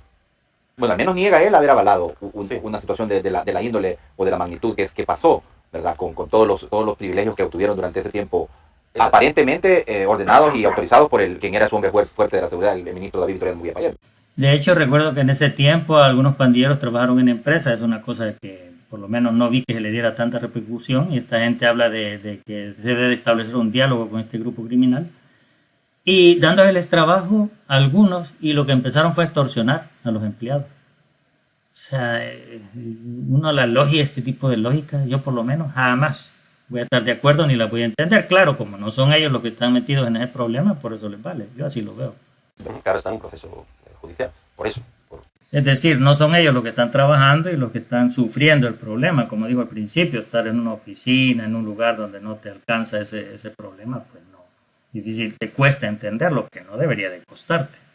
El 9 va a recibir condena. Y aquella tregua, o sea, es que, digamos, son procesos hasta en lo formal diferentes. O sea, en aquella ocasión, las personas que estaban gestionando la tregua, que eran Raúl Mijango, el propio general David Munguía Payet, decidieron que lo mejor era abrir las puertas y que los pandilleros hablaran. Y en aquel proceso, yo los acumulaba y los publicaba en mi... Y que toda la gente rechazaba, no te olvides eso, periodista que abarca todos los hechos, que debería de abarcar todos los hechos y no lo hace. En Tormentas Guanacas llegaron a sacar los pandilleros con su firma, más de 30 comunicados en los que daba su punto de vista de cómo iban las negociaciones con el gobierno. Hubo una política de puertas abiertas en la que cualquier persona, cualquier periodista, cualquier académico solicitaba ir a un penal a hablar directamente con los pandilleros y se le concedía de inmediato. Ni siquiera había que hacer trámite con la institución. Dentro del hablo de mi experiencia. Era hablar a Mijango y prácticamente al día siguiente no podía entrar. Y no, Roberto Valencia o el Faro, ahí estuvieron un montón de personas y gente que entonces ejercía el periodismo. Como Romeo Lemus. Romeo Lemus fue al penal de Cojutepec y estuvo entrevistando al viejo Lin, ahí están los videos. Pero eran entrevistas. Una señorita que ahora trabaja en un medio que se llama Voz Pública, Wendy Montalbán, también los entrevistó. Y más, los sacaron. Hubo una ocasión en que los sacaron, gestionaron que salieran para llegar al tabernáculo bíblico central, los entrevistó directo delante de toda la feligresía congregada a el Sirra y al viejo Lin, y los entrevistó el pastor, el actual pastor general de... Eso es el proceso de entonces. En este se ha optado por otra vía, que es del hermetismo absoluto, no es es prácticamente imposible gestionar. Pero te lo voy a un proceso. preguntar así a quemarropa. ¿Por qué se le debe de dar crédito? Es que mira, y no me lo tomes a mal. Ustedes han tenido como fuente a los pandilleros. Tú has tenido como fuente a los pandilleros. Exacto. Todos tus compañeros de la Sala Negra han tenido como fuente a los pandilleros. A ver, los pandilleros, entre un montón de Sí, fuentes. bueno, pero algunos de los que han trabajado en los medios, con los que tú has colaborado también, el Faro, Factum, particularmente el Faro, han aceptado sin empacho que han vivido con los pandilleros. No, no es así. Eso es parte de una campaña de desprestigio. No, contra Campaña de prestigio, aquí tengo yo. Y para no poner todo el audio, aquí está. Vamos a ver. Vero y Carraro, aquí este tipo es el que confiesa que fue a convivir con los pandilleros. No sé si hay otro significado para decir me voy a convivir con ellos un año, creo que dice. Pero aquí lo está defendiendo su amigo. una persona en particular. No, pero Roberto, con todo respeto, perdón. Él dice que para realizar su trabajo tuvo que Un ir a trabajo vivir. de antropología. No ha vivido. Yo es que lo conozco porque es amigo personal y él no estuvo viviendo con los pandilleros. Te lo digo así porque es mi amigo. Juan Martínez es mi amigo. ¿Vivir y convivir es diferente? Convivir, sí. Con la palabra vivir te refieres a irse a vivir en la casa de la par y estarse 6 meses. No ocurrió eso. Entonces, ¿qué ocurrió? Pues, explica. Entonces la declaración que él hace salga de contexto. Sí, claro. Porque él mismo dice, claro, me toca convivir, me toca... Yo he sido víctima. A ver, es que aquí hay varios temas sobre la mesa ahora mismo. No sé por cuál quieres que entremos directamente. Yo he sido víctima. A mí el vicepresidente de la República me ha acusado con nombre y apellidos en canales internacionales y más de una vez, en una entrevista con France 24, de ser yo la persona que sacaba las órdenes de los líderes pandilleros y se las llevaba a los jueces. Y eso lo ha dicho con nombre y apellidos. Porque hay esa es otra cuestión, hay ¿cómo se llama? Una publicación de ellos mismos donde ellos le llevaban mensajes, o sea, imagínense ustedes que una persona le esté llevando un mensaje a una juez. O sea, el presidente no estaba mintiendo, mi estimado. Que tú te lo sentiste así, pero, o sea, todos lo vimos horrible. ¿Por qué tú, o por qué un periodista tiene que estar prestando a darle mensajes de un pandillero a una juez? Eso todos lo supimos. Apellidos sin ningún... Las huilas. No, las huilas son los papelitos. Se refería que iba Mensajes. Y eso es una campaña de desprestigio que el poderoso aparato de comunicación que tiene el gobierno diseñan y si te preguntan esto en tal, decía esta cosa. No, yo no- O sea, aquí es bien chistoso porque cuando se habla de lo que ellos hacen, es una campaña de desprestigio que va con el objetivo de desprestigiarnos. Pero lo que ellos dicen para desprestigiar al gobierno, no, eso es verdad. O sea, y hay que creerlo. Y punto. A pesar de que tiene más hoyos que la luna, hay que creerlo. ¿Te das cuenta cómo es de estar del otro lado también? Yo no Te lo digo en estoy, un caso personal. claro, pero yo no estoy replicando nada de eso. Y en mi caso, ¿de dónde sacaron? Yo saqué una columna en el Washington Post que cualquiera puede Sí, leer, claro. donde están las pruebas inequívocas de descarga. Pero usaron y lo siguió repitiendo. Y el fragmento sobre el que basaron todo Lo que ustedes hacen no viven repitiendo lo del pacto con pandillas sin presentar pruebas. Y aquí todavía lo sigue repitiendo. esta calumnia, esta campaña de desprestigio y calumnia, eran unas declaraciones de la presencia. Claro, porque aquí ellos son incapaces de calumniar. Todos los demás calumnian menos ellos. De mi libro en Madrid, de una conferencia, de una presentación que duró más de 2 horas. Extrajeron unos segundos con malicia, completamente descontextualizado, 4 años después. Un fragmento en el que, editado de tal manera, parecía que yo estaba diciendo ciertas cosas. Pero el caso era tan burdo, el mío personal, que ni siquiera, la persona entrevistada ni siquiera era líder de la MS-13. El directo, que es el protagonista de mi libro Cartel de Zagara, y la jueza a la que yo supuestamente estaba llevando los mensajes, ni siquiera era jueza, era Aida Santos, de Escobar, que ya ejercía como embajador. Ajá. Así de ridículo es, pero yo tengo mi campaña de desprestigio y seguramente si pones fragmentos de esto en los vídeos van a volver a Sí, tomar. ojalá podamos con producción encontrar ese fragmento del señor Martínez Dawson, Sí. que fue el que lo expresó. A mí me parece que no se sacan de contexto, sus palabras son muy explícitas. Pero bueno, mira, no. Además, es lástima que Natán no le pregunta a ese amigo de él, de este que está aquí. Este imbécil que está aquí, es un imbécil, ha recibido un premio al periodismo de no sé qué carajo, no sé, ni me importa, porque premiar a un idiota como este yo no le veo sentido. Este tipo ha declarado lo siguiente, ha dicho que las pandillas cumplen un rol social, que se han ganado el corazón de los salvadoreños, que el Estado, o sea, los policías y la Fuerza Armada es peor que las pandillas. Y acaba de describir su amigo todo lo que hacían las pandillas. Y yo quisiera hablar con este tipo para que me explique eso. ¿Cómo es que el Estado, es decir, de dónde ha sacado o en qué se basa él para decir que la policía y el ejército o el Estado es peor que las pandillas? Las pandillas extorsionaban, violaban, torturaban, mataban, hacían, bueno, ya eso ya creo que hasta aburre decirlo. Pero este idiota, una defensa y un amor a las pandillas terrible que ha demostrado. Entonces esas declaraciones, yo no sé por qué Nathan Bakis no se las pregunta. Me imagino que quizás en el momento es bien complicado acordarse de todo, pero todas las declaraciones que ha hecho este idiota, que por eso es que se fue tan bien, porque dan ganas de darle un su guamazo por imbécil. O sea, faltándole al respeto a todas las víctimas de las pandillas, diciendo no, que las pandillas son buenas, que ayudan a la gente, que en la pandemia ellos son los que le llevaban de comer a los necesitados. O sea, es que es increíble la estupidez que se pone a decir. La gente no lo apoya y por eso yo me gustaría hablar con él y que me explique eso que ha declarado, a qué se refiere y en qué basa, ya que dice que nosotros somos estúpidos porque solo nos dejamos ir por campaña, que me explique cómo está eso. ¿Qué datos tiene para decir que los salvadoreños estamos conscientes de que las pandillas se han ganado nuestro corazón? No baso en esa afirmación que tú haces mi inquietud, mi interrogante. La baso en lo siguiente, y te lo digo claramente. ¿Por qué debemos de creerle a los criminales? A ver, no. ¿Por qué debemos de creerle a los pandilleros cuando hacen aseveraciones y hacen señalamientos? Claro que no hay que creer a los criminales. Los criminales son una voz en un problema. Es un problema complejo en el que hay muchas voces. Igual que es absurdo creer a la otra parte. Esto es como, a ver, para que la audiencia lo entienda. Si hay un accidente de tránsito, pongamos que es un caso de esos en los que los dos creen que el culpable es el otro. Ocurre recurrentemente, ¿verdad? No entraste. Estaba rojo, no estaba rojo, ya estaba naranja, ¿no? Preguntar solo a los de un carro es absurdo. Preguntar solo a los del otro carro es absurdo. La labor del periodista es preguntar a los de unos, a los del otro. No seas estúpido. Imagina, este es el periodista, no. Lo que hay que hacer es verificar los hechos, que lleguen los peritos, los expertos, si hay cámara de vigilancia, ver la cámara de vigilancia y establecer qué fue lo que pasó. No preguntarles.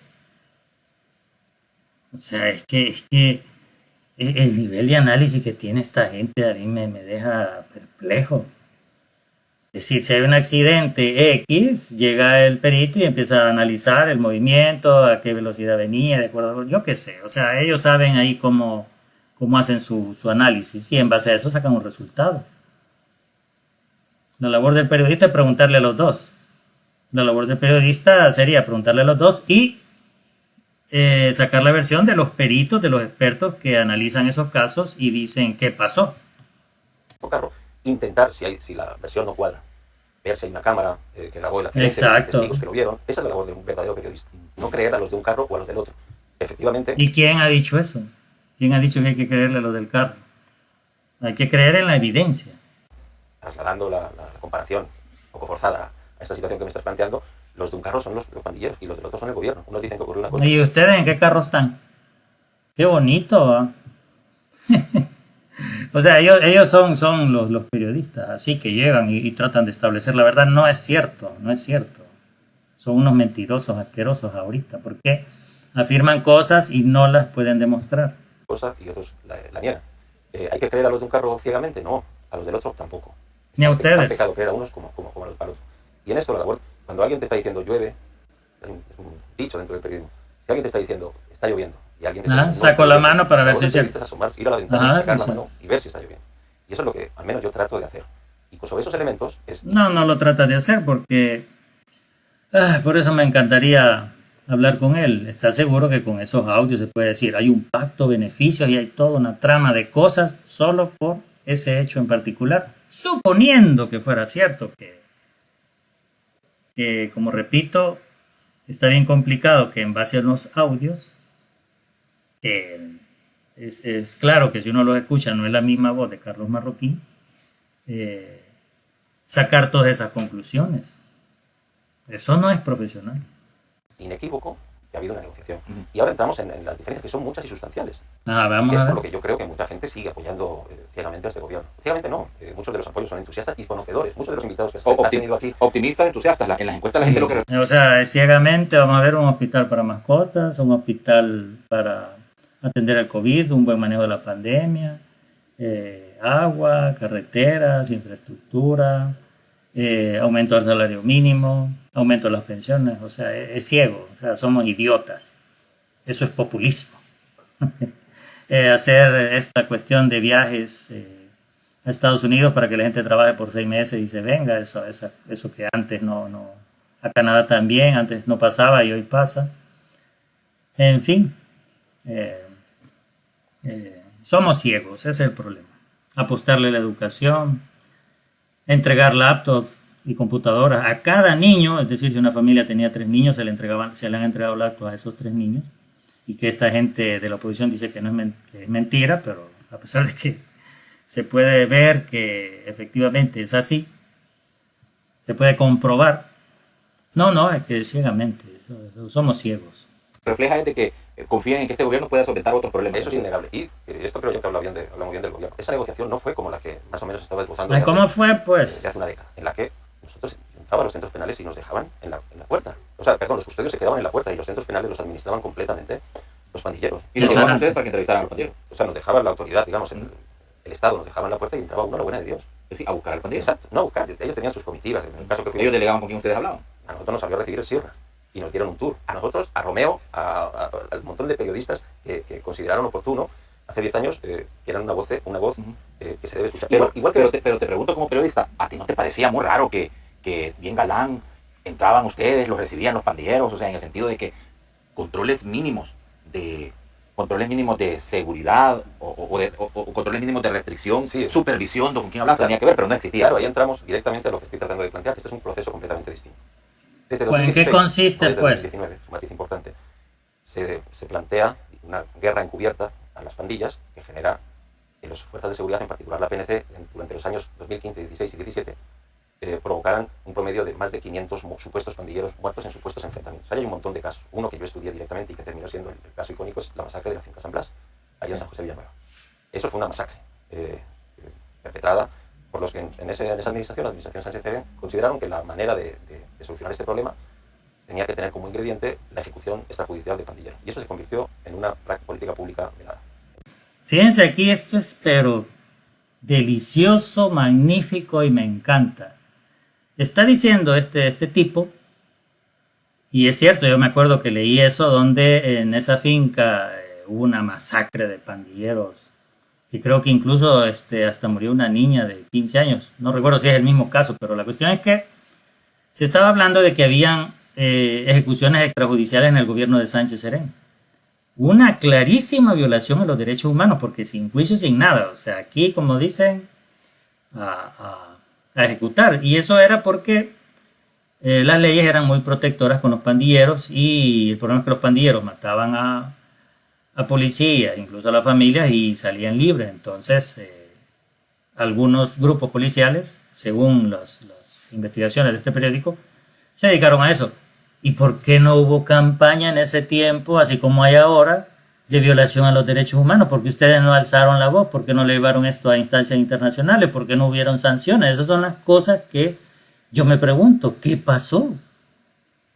¿Por qué hay silencio total? ¿Por qué ahí les valió un pepino? Eso es lo que llama la atención y a mí me llama poderosamente la atención y por eso me apasiona bastante este tema. ¿Qué pasó? ¿Qué fue lo que pasó? ¿Por qué, sabiendo eso, no se hizo una campaña fuerte como hoy para denunciar eso y exigir que se siguiera el proceso legal? Eso ocurrió en los años 2015, 16, 17 y bajó. Es la actual administración que todos los días publica hashtags que se llaman guerra contra pandillas, es infinitamente más respetuosa con el derecho a la vida de los pandilleros. Entonces, ¿por qué hay una gran campaña ahora diciendo que se violan los derechos humanos? Las cifras del año pasado, un año que prácticamente desde finales de marzo estuvimos bajo régimen de excepción con un discurso virulento. Los muertos en enfrentamientos que ahora se llaman intervenciones legales, en los que supuestamente en defensa propia las autoridades, la policía, sean soldados o policías, disparan contra delincuentes, contra pandilleros en este caso, y los matan, la cifra es de 92. En 2015, 16 y 17 fue de más de 500. O sea, este es uno de los elementos que se pasa de puntillas sobre él, pero una de las razones por las que yo me explico que los pandilleros todavía no se han atrevido a responder como pandilla al embate duro, el embate más duro que han recibido desde que se originaron como grupos delincuenciales, que es el que les está dando esta administración. Una de las razones por las que no han respondido como pandilla, ha habido ciertos episodios, hace poco lamentablemente conocíamos el asesinato de un elemento de la PNC en Nueva Concepción. Uno de los elementos es que la actual administración prioritariamente los está deteniendo. Hay una orden de detenerlos, no de matarlos. Y entonces, ¿por qué tus compañeretes ahí andan divulgando otra cosa? Eso es clave para entender esto.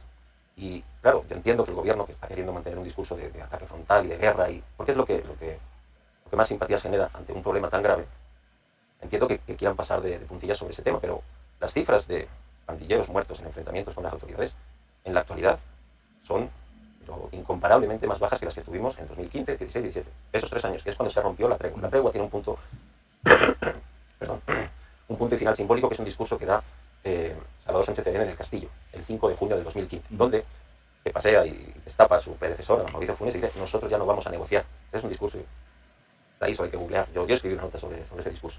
Y es un poquito el cierre simbólico de aquel proceso gestionado pésimamente y que derivó, aquella negociación gestionada pésimamente y que derivó en el repunte brutal de homicidios que tuvimos en 2015, 16 y 17. Desde entonces están bajando los homicidios. En 2016 ya fue menor que en 2015, 17, 16, etcétera, etcétera, hasta las cifras que tenemos actuales, que son, en el buen sentido de la palabra, absurdas por lo bajo. Sí, solamente que hay una paradoja bastante grande, porque también de lo que tú estableces, el gobierno de Sánchez Serén es el que tiene los índices más elevados de homicidios durante su quinquenio. Exacto, porque planteó, ellos nunca lo van a reconocer así, una verdadera guerra contra las pandillas.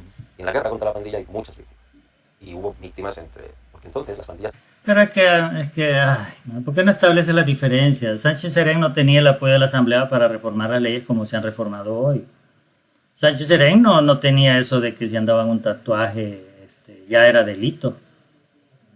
O sea, no equipó a la policía ni a la Fuerza Armada, ni modificó la ley para que si un policía mataba a un pandillero no tuviera que enfrentar el proceso en Bartolina, sino que en libertad. O sea, hay un montón de cambios. No es igual. Yo no creo que no sepas eso. Todo el pueblo, digamos, todos nosotros acá lo sabemos. Lo hemos vivido, lo hemos visto. Creían que podían ganarle la guerra al Estado. En 2015, y eso basta escuchar las canciones que ellos mismos componían. Están en internet un montón de canciones compuestas por hip hop, rap. Hay un montón de canciones que explícitamente dicen que estaban preparados al inicio de esa guerra para vencerle, para doblarle el brazo al gobierno, y causaron un montón de luto y dolor.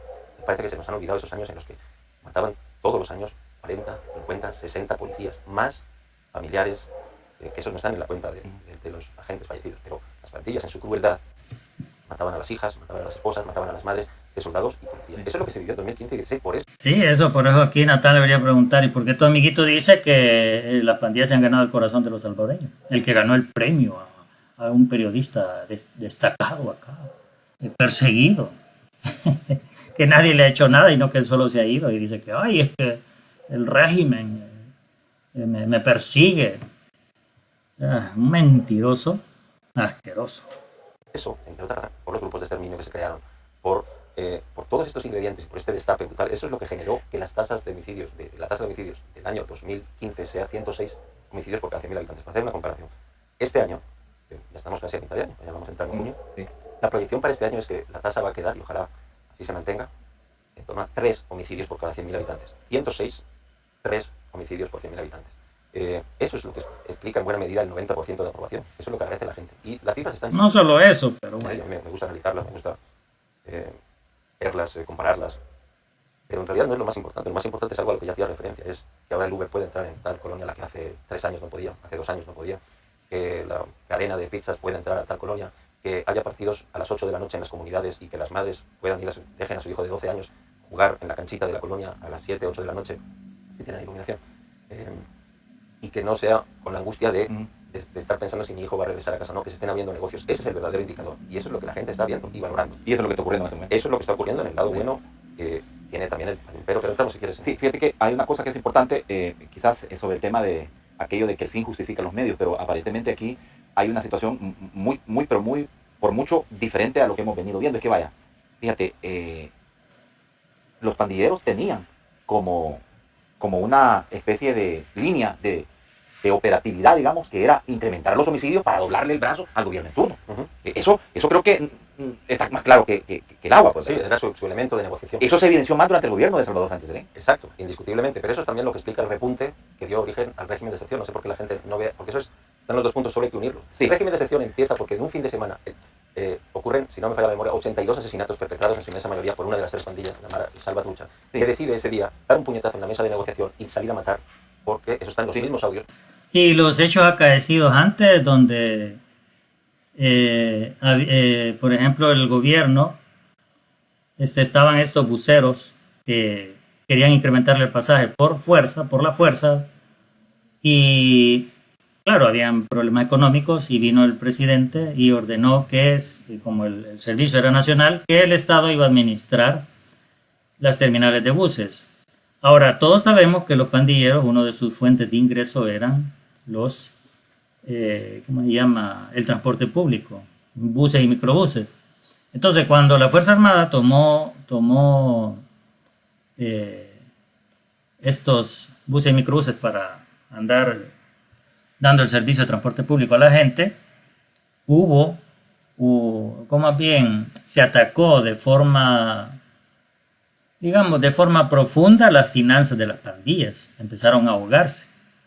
Pudo haber sido también una cuestión de desesperación, porque ya cuando andaba la Fuerza Armada ya no se podían subir a robar, ya no se podían extorsionar. Entonces, ese es un elemento que esta gente no menciona, o sea, como que las pandillas no vieron afectados sus ingresos debido a ese hecho, más otros hechos que sucedieron posterior, o más bien antes que sucediera lo de ese fin de semana donde murieron más de 80 personas. Esos son elementos que esta gente no considera, no sé por qué. Porque había unas detenciones que ellos consideraron que no estaban en sintonía con lo que se estaba negociando. Sí. Y dar ese puñetazo en la mesa. El día con más homicidios. O sea que les afectó más las detenciones que el impacto a sus ingresos cuando el gobierno tomó las rutas de buses. De los últimos, desde que tenemos registros de la guerra civil, el día en el que se han cometido más homicidios es durante la administración de Nayib Bukele. Vaya, pero te lo voy a dejar planteado porque tengo que hacer la primera pausa para administrar muy bien.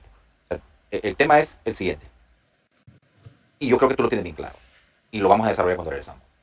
El mecanismo para torcerle el brazo a los gobiernos, el último más evidenciado, por ejemplo el de Salvador Sánchez Serén, era ese precisamente. Sí. Hacer la moneda, grupos criminales, su moneda de cambio es poner muertos sobre la mesa. Queremos seguir dialogando. La contraparte decía, no, toman un montón de muertos. Sí, esa es la moneda de cambio. Por cierto, una cuestión que no se menciona acá es que hubieron grupos criminales que dijeron que iban a hacer una como ofensiva. Y Nayib les respondió de forma contundente: ustedes no son rivales para nuestra Fuerza Armada y nuestra policía, porque, como repito, desde que entró Nayib se incrementó la policía, se le dieron equipos, o sea, todos esos elementos no los considera y es molesto. Es decir, por un lado había negociación, pero por el otro lado se estaba fortaleciendo a las fuerzas de seguridad. Es que es contradictorio. Que lamentablemente la clase política les hizo empoderarse de esa herramienta de negociación. Es así. Vale. Y entonces vamos a partir de ahí para ver el tema de lo que tú planteas, el régimen de excepción, a partir de que ahora ya vamos a entrar estamos en la extensión 14, o sea, 14 meses con régimen de excepción. Bueno, recordarles, mis amigos y paisanos, que estamos en Honduras. Muchísimo más. Y si quiere usted aprovechar el 20% de descuento, el problema 794 el IS, local Agro Dental. Te decía yo, con lo que había pasado en el gobierno de Salvador Sánchez Serén, la herramienta, ese es el gobierno donde más salvadoreños mueren a manos de las pandillas, de la violencia y criminalidad y la violencia homicida de la pandilla. Pero, y bueno, tú también dices que todo apuntaba que existía una instrucción desde las más altas esferas gubernamentales para exterminar a los pandilleros. Vale. Pero aterrizamos en que a partir de el régimen de excepción, lo que estamos viendo es casi ya 70.000 personas, pandilleros, la gran mayoría de ellos y sus colaboradores han salido de las calles. Sí, de hecho eso tiene una incidencia directa en que estemos con esas cifras, repito, no lo digo en el mejor sentido, absurdas por lo extraño, absurdamente bajas. No es, Salvador hace 8 años, en 2015 tuvo la tasa de homicidios por cada 100.000 habitantes, que es la que se utiliza para comparar países que tienen distintos volúmenes poblacionales. Estados Unidos tiene 330, 340 millones de habitantes, no sé, o México 120, Salvador 6. Comparar el número de homicidios cabal que se han cometido entre esos países con volúmenes tan dispares es un pequeño absurdo. Entonces para eso se empareja todo y se calcula la tasa de homicidios por cada 100.000 habitantes. Y así podemos compararnos entre países más grandes y más chiquitos. En 2015 la tasa de Salvador fue 106. Se maneja 103 normalmente, pero hubo un ajuste poblacional oficial en 2021 y éramos menos salvadoreños, al menos oficialmente, los que vivíamos, que los que se creía que vivíamos, y eso hizo que aumentara a 106. Y ahora tenemos proyectado una tasa de 3. La del año pasado fue, ya cerrado el año, 8 si nos atenemos a las cifras oficiales, las cifras del gobierno, que están ligeramente maquilladas, y si nos atenemos a la herramienta que en América Latina ligeramente maquilladas. Instituciones gubernamentales de toda América Latina consensuaron como la herramienta para medir los muertos, para que todos los países los midan de la diferente manera. No haya un país que diga, no, yo no, para mí no es homicidio tal. Para mí, esa herramienta se llama Protocolo de Bogotá. Se aprobó en 2015 en Bogotá. Yo participé en esa discusión. Está al alcance de cualquiera, puede googlear primero. Si nos atenemos a esas características, la tasa sigue siendo, El Salvador fue el año pasado, ya con año cerrado del 2020. Pues sí, pero ha sido transparente el gobierno en decir cómo lo está midiendo. Ya otra persona puede agarrar, digamos, cuando un pandillero fallece en enfrentamiento y meterlo a la estadística si quiere. Eso yo no le veo discusión. Yo sí lo veo diferente porque que un policía, que un pandillero se enfrente a la policía y fallece, no es que alguien va a ir preso porque hubo homicidio. Diferente es cuando un pandillero asesina a otra persona y sí, se captura, se procesa y va a la cárcel. Yo siento que hay una clara diferencia, pero bueno. De 9 homicidios por cada 100.000 habitantes, entre 9 y 10.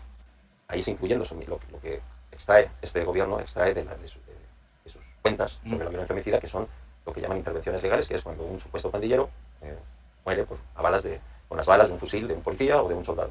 El gobierno los está excluyendo, algo que a mí me parece un error, porque ya no puedes compararte genuinamente con otros países, pero incluyéndolos la cifra es bajísima, que es lo que no quiere ver la oposición. Lo que se tapan los ojos y niegan. Ni la comunidad internacional. La gente parece, si nos atenemos a las encuestas, que sí que lo está reconociendo.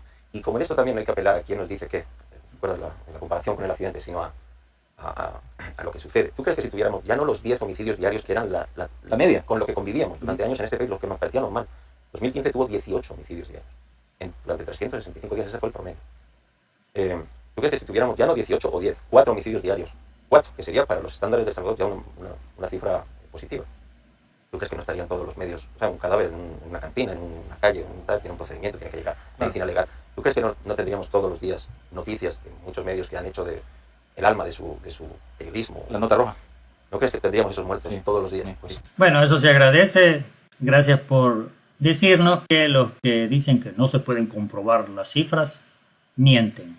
Pues esta es una de esas preguntas que no hace falta estar en todos los municipios de este país y tener 1000 ojos, que la misma lógica cae por su propio peso de que las cifras están en unos mínimos históricos. Pero aún así hay voces, y algunas muy estudiadas, que están negando que las cifras están a unos mínimos históricos. Y yo soy de los que no me gusta usar ese adjetivo, creo que se abusa en el periodismo de la palabra histórico, pero en este caso aplica y calza la cabalidad. La violencia homicida y otros indicadores de seguridad pública están en mínimos históricos.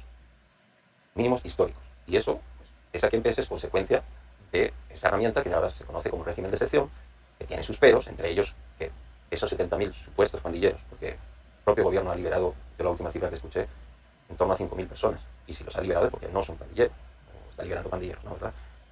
Ese daño colateral, a algunos les parecerá tolerable, a otros no nos parece tolerable, porque son miles de personas que están siendo metidos en cárceles con verdaderos pandilleros porque había un pleito vecinal y le caía mal tal vecino, o porque se puso nervioso cuando le paró la policía, algo eso que estás diciendo es mentira. Completamente normal si te estás exponiendo. Entonces esas cifras, que son también cifras oficiales de liberaciones, es porque no eran pandilleros. Y es un daño. Pues sí, pero o sea, es que me da risa porque salen los casos publicados y a esta gente agarra el que le conviene.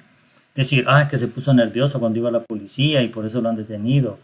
¿Cuánta gente de esos 5.000 cumplieron eso que él dice, ese ejemplo que él ha puesto? Es que es ridículo. Yo he explicado, gente que tenía una panadería y que ahí hacían negocios los pandilleros y se la han llevado y después de una investigación la han liberado. O casos bien puntuales.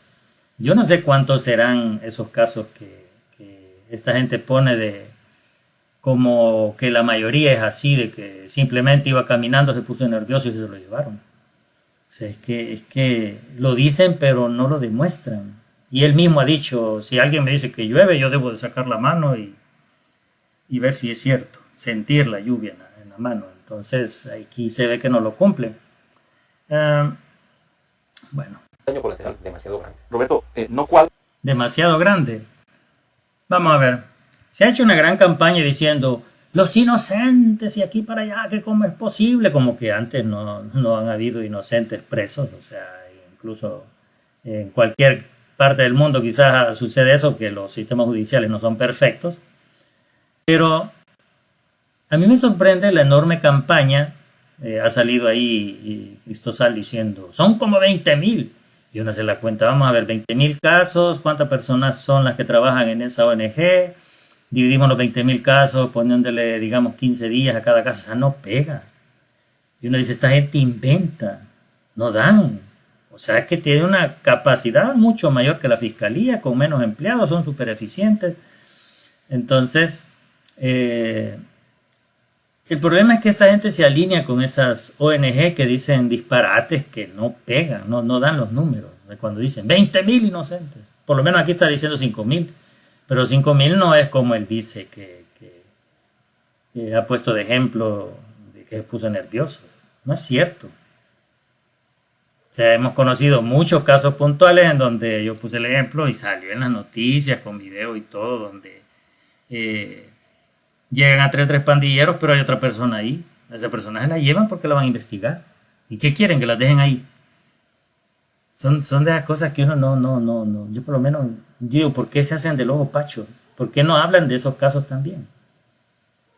Es decir, tener la mayor certeza de cómo es que suceden los hechos.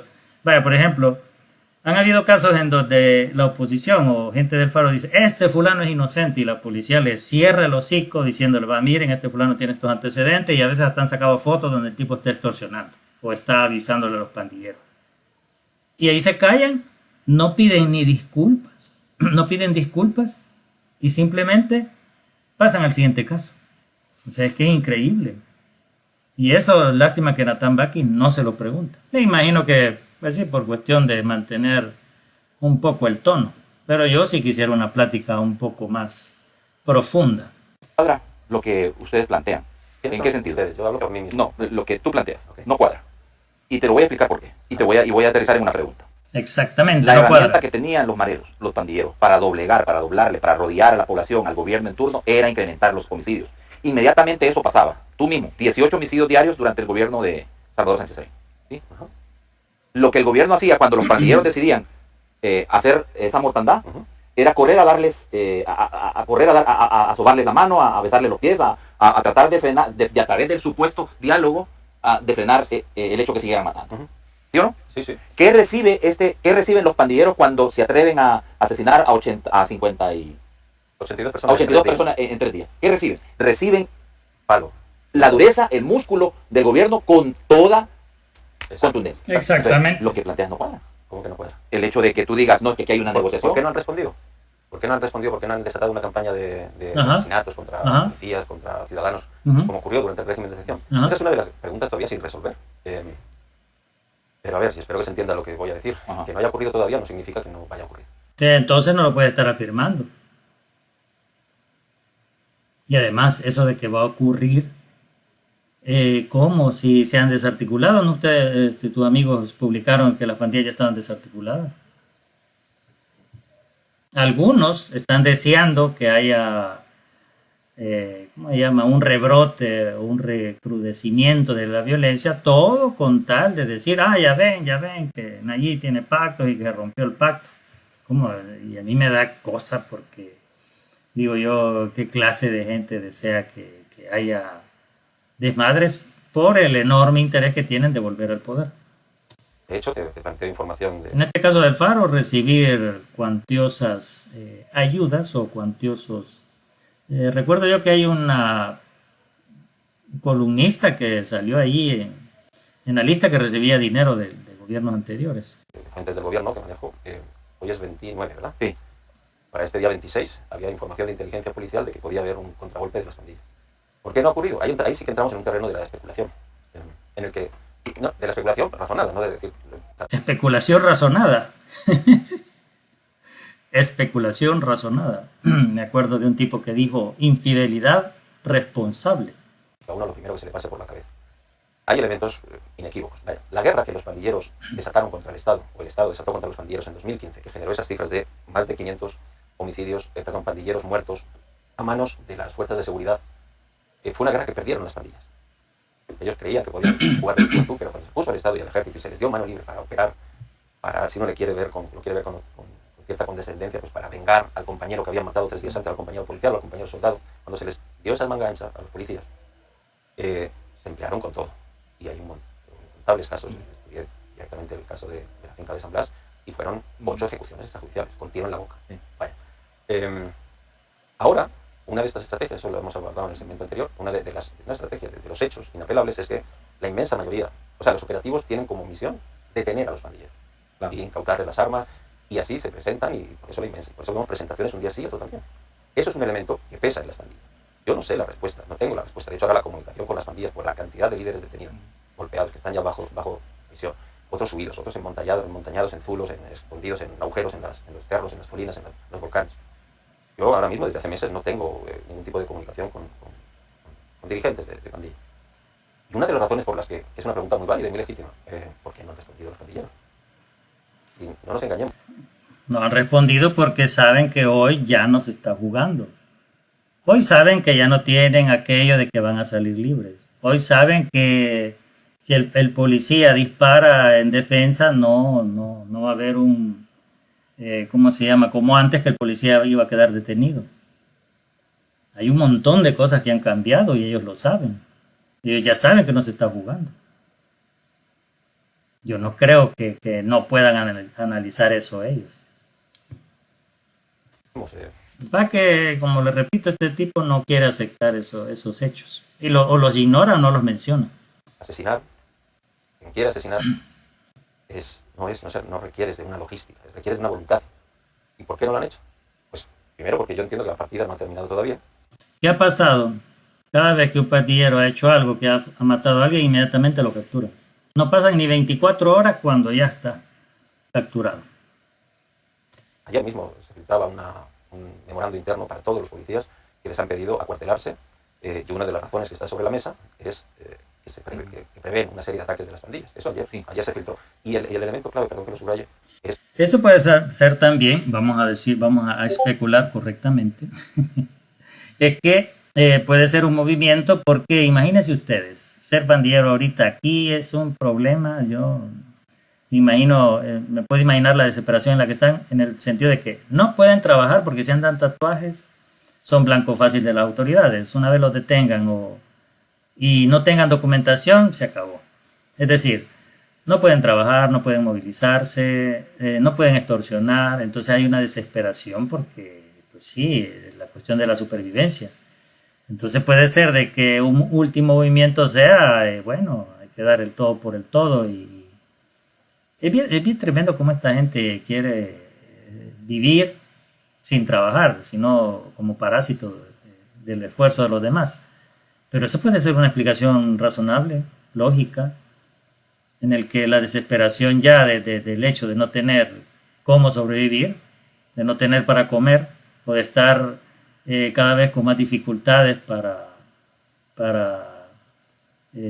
sobrellevar la vida, porque tiene que estar escondido, a lo mejor familiares le llevan algo de comer de vez en cuando. Todas esas cosas hacen que estén en desesperación y decidan mejor, bueno, aquí prefiero mejor dar la batalla que ir a la cárcel. Puede ser un elemento muy lógico y razonable. Es que los pandilleros saben que perdieron y saben que este gobierno tiene una voluntad inequívoca de acabarse. De exterminarlos, de acabarse. No de exterminarlos, de borrarlos, como ocurrió cuando empezó el régimen de excepción, una orden que iba aparejada, salida de la boca del propio presidente de la República. Les reducen la comida y les dejan con 2 tortillas y un poquito de frijol. Y estuvieron varias semanas así. En otro incidente que ocurrió en 2020, dentro de esta negociación, que yo atestigué en persona, bueno, ha habido un cambio radical que explica todo esto, y antes de entrar a este incidente que desarrolla amigo, y es que el Estado ha retomado el control de las cárceles. Sobre eso se explican muchas otras cosas. En 2020, dentro de otro episodio de repunte de violencia en el que los pandilleros hicieron lo que saben hacer, son grupos criminales, asesinos, violadores, pusieron, no tanto como en marzo del 2022, pero si no me falla la memoria, a finales de abril del 2020 hubo otro choque en esa negociación, y los pandilleros, hubo un repunte también fuerte, sobre todo sobre la base que veníamos ya de homicidios bajos, en el que los pandilleros dijeron, aquí estamos, si no nos hacen caso, y pusieron una serie de muertos también en un fin de semana. ¿Qué hizo el gobierno en esa ocasión? Juntarlos y mezclar pandilleros de la 18. Recuerdo bien eso, y una protesta de que iba a ser una masacre entre ellos, y que era inhumano y que no sé qué. Sí, recuerdo que se giró esa orden de mezclarlo, es decir, porque dentro de las cárceles no tenía por qué. Pero eso fue un mes después de que Bukele tomó el poder, según recuerdo. Creo que andamos mal con las fechas. A ver, fue en 2019. Bueno, luego lo buscaré. De la MS-13 en las mismas celdas. Esto, o sea, no solo se anunció, yo obtuve, es la única vez que he entrado, miento, es la última vez que he entrado, estoy hablando de hace más de 3 años, en un centro penal durante la actual administración, que fue en Ciudad Barrio. Yo entré con el equipo de Telemundo, hasta el reportaje, lo hicimos, abrió Pues sí, pero entonces eso no cuadra con una negociación. hicieron Telemundo ese día, en mayo del 2020, hablando con los pandilleros, hablando con las autoridades, haciendo contexto y inequívocamente, yo lo vi, yo entré a esa celda, en la que había celdas pues, diseñadas para 20 personas, pero había 50 y eran 25 18 y 25. Estaban mezclados. Perdón que lo diga así de pelado, pero cagando en los mismos agujeros. Cagando en los mismos agujeros. Y no hubo mayor problema. Y ahí están las declaraciones de sus líderes diciendo que ya se preveían esa voluntad. O sea, yo ¿sabes? Hice el reportaje para Telemundo y escribí una crónica, que salió en Telemundo también, de texto. Me atrevo a decir que he tenido por cuestiones profesionales la posibilidad de conocer un poquito un fenómeno muy complejo como es el de las manos. Yo, hasta ese día, me hubieran preguntado una semana antes de ese golpe sobre la mesa que dio la administración Bukele, el presidente de me los mezclan, a mí sí me hubieran preguntado si eso era posible y hubiera dicho que no. Equivocadamente, obviamente. Que estuvieran conviviendo 18eros y MS, perdón que lo explícito, pero cagando en el mismo agujero, dando, o sea, hacinadísimo, porque no es un hotel. Y ellos saben que están ahora mismo ante ese tipo de gobierno. Lo saben los pandilleros. Por eso, creo yo que se están pensando una y mil veces, aparte de los problemas de Bueno, pues coincidimos. Por el golpe brutal que han recibido las pandillas, la detención de liderazgos importantísimos de la gente más viva, que son los que llevan palabra en las clicas, en los programas, etc. Es lo que me estás preguntando, ¿por qué esta vez no han respondido y seguimos con las cifras bajas? Para mí hay que tener en cuenta todos estos factores que estoy planteando. Los antecedentes. El hecho de que este gobierno los esté prioritariamente deteniendo, no asesinando. Saber que si se atreven a responder, va a caer un golpe aún más duro. Entonces se está haciendo las cosas correctamente. Ya en las mismas celdas. No están a ver qué va a pasar. ¿Se atreverá? ¿Bukele no se atreverá? Todo ese tipo, esos ingredientes, son elementos que están sobre la mesa que quien quiera verlos los puede ver, porque no hay que y son los que justifican que a día de hoy todavía no haya habido ha habido respuestas puntuales, ha habido, recuerdo, el homicidio durante el régimen de excepción, el asesinato de 3 agentes, uno de ellos una mujer en Santana, que fueron a detener a unos, pero son hechos puntuales, no es una respuesta como pandilla. Las pandillas están desestructuradas, están golpeadas, tienen problemas financieros porque su principal rubro es la extorsión, se les ha caído, no ha desaparecido. Ok, ahí estamos, es correcto. De nuevo. Todos estos ingredientes son los que explican, en mi opinión, por qué no ha habido una respuesta de las pandillas. El propio gobierno sabe que eso es una posibilidad real y que ojalá no ocurra por el bien de los policías, de los soldados, de su familia, de la sociedad en general. Sí, ahorita mismo la respuesta del presidente Bukele el día de ayer, no sé si la tenés, producción, en una reunión con su gabinete, está ahí. Este domingo el presidente Nayib Bukele se encuentra reunido con el gabinete de seguridad. Aunque estamos ganando decisivamente la guerra contra las pandillas, lanzaremos una ofensiva contra los remanentes de esta estructura para evitar cualquier intento de agrupación, como estaba ocurriendo en Nueva Concepción. Ahora, hay unos elementos... Ya ven ahí la oposición pidiendo que quite el régimen de sección. En fin, lo voy a dejar hasta acá, ya va 1 hora y media, quedó esto muy largo. Ya veré si le sigo haciendo reacción, porque esta entrevista me llamó la atención, porque es uno de los ex personeros del Faro. En fin, hasta luego.